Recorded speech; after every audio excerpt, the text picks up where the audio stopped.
ریاست میں unrest situation, Muzaffar آباد کی فضا سوگوار، اور اسی کے ساتھ ساتھ گزشتہ 24 گھنٹوں میں ریاست آزاد جموں کشمیر میں کیا ہوا آپ کو بتائیں گے اس ولاگ میں۔ ناظرین، ریاست آزاد جموں کشمیر میں حکومت کی جانب سے کل عدم قرار دی گئی جموں کشمیر جوائنٹ عوامی ایکشن کمیٹی کی جانب سے لانگ مارچ کی کال جو ہے وہ جاری ہے، اور دارالحکومت مظفر آباد کی بات کی جائے تو آج تیسرے روز بھی دارالحکومت مظفر آباد جو ہے وہ شٹر ڈاؤن ہے، اور جو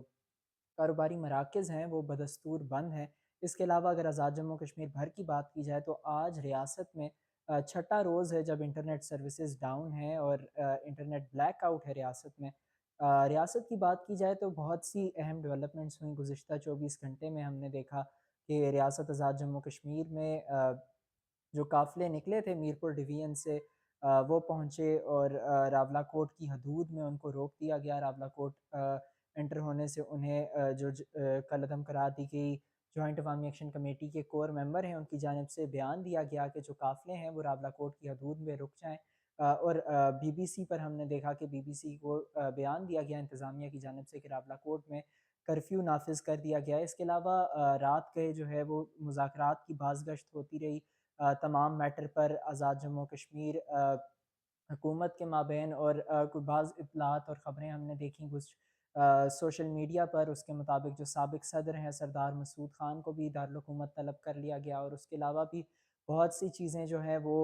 ہمیں دکھائی دی سوشل میڈیا پر، اور متعدد بیانات دکھائی دیے۔ جو کل عدم قرار دی گئی تنظیم ہے اس کے کور ممبرز کی جانب سے کہا گیا کہ مذاکرات تب ہی ممکن ہے اگر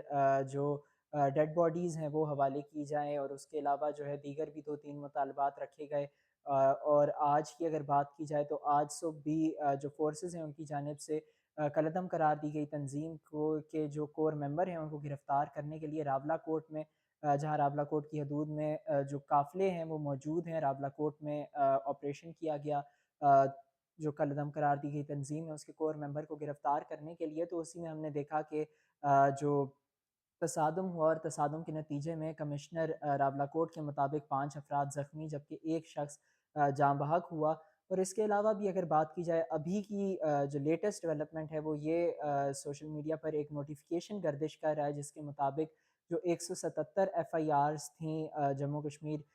کل عدم قرار دی گئی جموں کشمیر جوائنٹ عوامی ایکشن کمیٹی کی گزشتہ 3 تحریکوں میں، ان کو دوبارہ بحال کر دیا گیا ہے۔ اور آج اگر بات کی جائے تو مظفر آباد میں گزشتہ روز ہونے والے ہیلی کاپٹر حادثے میں جو شہید جوان تھے ان کی بھی نماز جنازہ ادا کر دی گئی ہے، اور مظفر آباد کی فضا سوگوار ہے۔